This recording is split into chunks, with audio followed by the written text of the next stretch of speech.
Selamat malam. Jadi seperti biasanya, saya Agnes Nirmalasari Betogening, NIM 170303045. Saya dari kelas A, mahasiswa Sosiologi, Fakultas Ilmu Sosial dan Politik. Di video kali ini saya akan membahas mengenai buku ke-10 dari buku ke-9 dari Sosiologi Terapan. Yang pertama, di sini buku ini berjudul Politik Konflik Siber. Oke, pada bagian pertama dia membahas mengenai bagaimana konsep tradisional dan masalah cocok dengan postmodern global medium. Jadi pada bab 1 ini lebih fokus kepada masalah politik tentang bagaimana gerakan sosial baru yang menggunakan media postmodern seperti internet untuk mencapai tujuan politik tradisional sebagai sebuah demokrasi, kekuasaan dan partisipasi di era globalisasi. Nah, dalam istilah politik, internet dipandang sebagai wahana untuk mendidik masyarakat ya. Memang internet merupakan suatu sarana telekomunikasi yang digunakan untuk kita mencari berbagai informasi atau data-data dalam jaringan tersebut.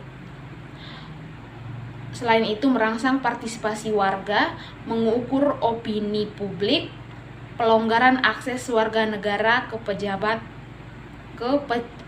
atau pemerintah, menawarkan forum publik, menyederhanakan pemilihan pendaftaran, dan bahkan memfasilitas pemungutan suara yang sebenarnya. Nah, hal itu telah disebut kuat sebagai suatu teknologi di mana untuk membentuk demokrasi yang mempunyai akar rumput, dan salah satunya memfasilitas diskusi dan aksi kolektif oleh warga, memperkuat demokrasi. Nah, hal itu juga telah dipanggil berpotensi menjadi alat paling ampuh untuk pengorganisasian politik dalam 5 tahun terakhir ya. Jadi tujuan mendasar dari bagian pertama ini, bab pertama ini adalah menunjukkan bahwa dalam sementara tuntutan kelompok yang menggunakan media internet tetap tradisional dan modern dalam karakter suatu medium itu sendiri adalah postmodern untuk melayani tujuan-tujuan modernis. Yang berikut mengenai gerakan politik dan pengguna internet. Teori gerakan sosial sangat relevan dengan penelitian ini karena banyak diantaranya kelompok yang menggunakan internet memiliki karakteristik gerakan sosial. Misalnya gerakan Zapatista di Meksiko, internet ini jauh lebih murah daripada media-media casting. Hal itu belum cukup disponsori untuk menghalangi penggunaannya oleh berbagai kelompok dan memiliki pemirsa potensial di seluruh dunia. Selain itu juga dia memfasilitas cara baru yang sukses untuk suatu gerakan sosial yang membawa pesan bahwa para audiens yang jauh lebih besar. Nah, dalam perjuangan ini internet berfungsi sebagai suatu media di mana tuntutan untuk hak-hak ini dan perjuangan di sekitarnya dapat dikomunikasikan. Nah, hak informasi ini muncul di sini sebagai suatu tatanan politik. Selain itu juga internet juga melayani hak-hak tingkat pertama atas kesehatan, kesejahteraan, dan kewarganegaraan penuh. Oke, lanjut yang berikut mengenai media postmodern. Salah satu alasan untuk merenungkan pertanyaan apakah internet itu postmodern medium adalah bahwa jawaban yang diberikan kemungkinan besar akan menentukan penilaian seseorang, implikasi dan efek internet pada kehidupan masyarakat, berpolitik dan berbudaya. Nah, mengenai postmodernitas dan internet merupakan suatu masalah utama yang didefinisikan di sini adalah komunitas identitas, wacana dan struktur. Hal ini akan diperiksa secara bergantian, mengikuti ikhtisar dari pendekatan umum dan masalah tentang subjek, penggunaan teknologi, suatu aktivitas intelektual yang memiliki implikasi luas bagi gagasan tentang otonomi, kedaulatan, dan suatu penentuan nasib secara sendiri. Individu di dunia maya menjadi suatu database dan suatu jaringan. Oleh karena itu, sebagai akibatnya yang fragmentasi, individu sebagai satu entitas yang berarti menjadi layak dan dikalikan. Nah, apakah ini berarti kita menjadi postmodern? Nah, di sini kan postmodern ini mengacu pada suatu kondisi perpecahan dan fragmentasi pengetahuan. Jadi postmodern ini dia melibatkan pergeseran epistemologi dari yang dirasakan mengenai persoalan tradisional dalam media postmodern, di mana suatu keutuhan pengetahuan untuk menyadari bahwa informasi pada hakikatnya merupakan suatu terfragmentasi. Yang berikut bagian 2 pada bab 2 menjelaskan mengenai 3 teori, yakni yang pertama adalah teori gerakan sosial. Nah, jadi seperti dalam teori sosial pada umumnya ada pembagian agen struktur, begitu juga teori gerakan sosial. Penjelasannya biasa didasarkan baik pada struktural kondisi dan disfungsi sistem sosial, atau pada perbedaan nilai dan perbedaan psikologis antara individu. Jadi, sedangkan teori konflik di sini dia menjelaskan mengenai bagian ini membahas struktur rismotik gerakan sosial baru dan internet itu sendiri. Dalam konteks globalisasi, masalah identitas nasional atau ontopologi, etnis dan wacana inklusi dan eklusi.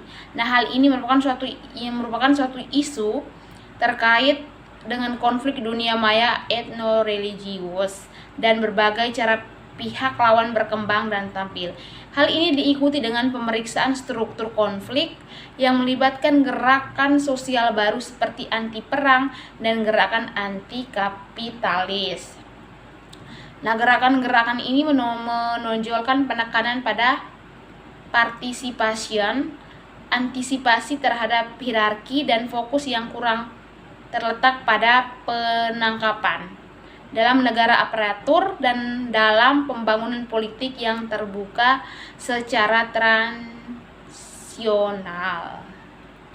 Sedangkan teori media ini merupakan suatu penghapusan total perang oleh informasi, propaganda, komentar dengan juru kamera di mana reporter perang sekarat dalam kematian heroik, campuran dari manipulasi opini, di mana terdapat suatu pencerahan dan dapat melupakan aktivitas itu sendiri. Jadi dalam hal ini adalah suatu bentuk ekspresi di mana untuk meniadakan suatu pengalaman atau mengosongkan antara laki-laki dan nasib mereka, di mana nasib mereka yang sebenarnya berbeda-beda.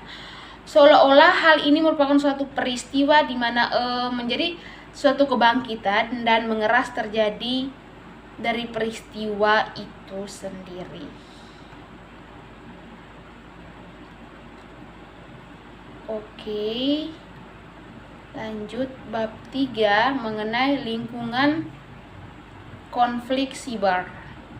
Jadi pada pergantian abad, jenis konflik baru bernama cyber konflik.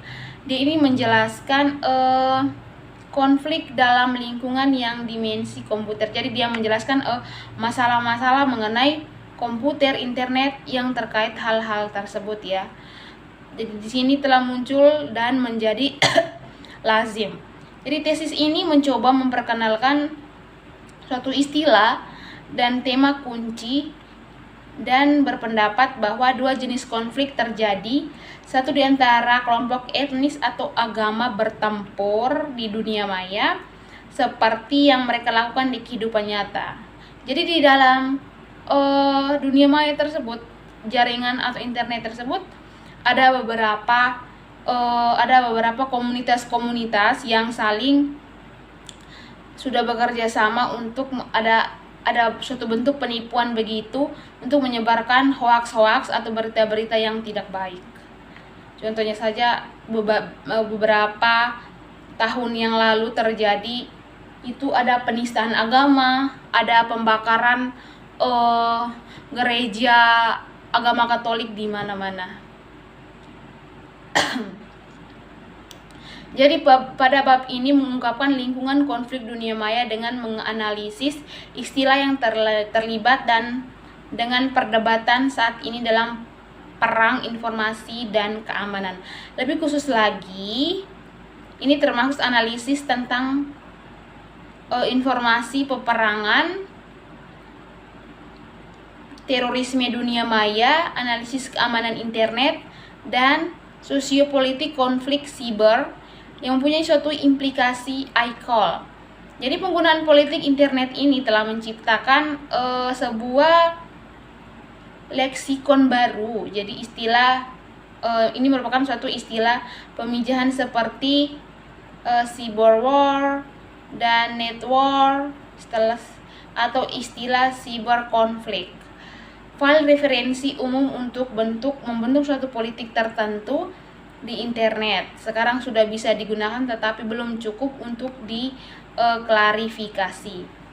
Yang berikut mengenai perang informasi. Jadi sangat penting untuk menyertakan analisis fenomena dan diskusi tentang di mana hal itu terjadi cocok dalam lingkungan politik konflik dunia maya. Jadi pada dasarnya hal tersebut terlibat dalam lingkungan etno-religius dan sosiopolitik dari konflik siber peretas, kecuali tentu saja para pelaku gerakan sosial yang menggunakan internet sebagai sumber daya mobilisasi. Nah, hal ini akan secara singkat berfokus pada pengaruh Paul Taylor yang mempunyai pekerjaan hacker yang memberikan sebuah wawancara dan diskusi yang sangat baik tentang peretas, ilmuwan komputer dan praktis keamanan komputer. Berbeda dengan analisis yang tentang konflik yang dimediasi komputer antara lawan pada sisi konflik dunia nyata. Jadi Taylor ini dia berkonsentrasi pada konflik antara industri keamanan komputer dan komputer bawah tanah. Itu merupakan suatu komputer yang dibagi menjadi dua kubu, merpati yang siap bekerja sama dengan komputer di bawah tanah dengan alasan bahwa peretas mewakili sebuah bekal penting atau sebuah pengetahuan teknis yang di dalam masyarakat tidak boleh prematur mengisolasi diri dengan mengadopsi pendekatan menghukum dulu, bertanya, kemudian menganjurkan bahwa komputer bawah tanah harus dihukum pengadilan. Oke, itu saja video dari saya, penjelasan dari saya. Terima kasih.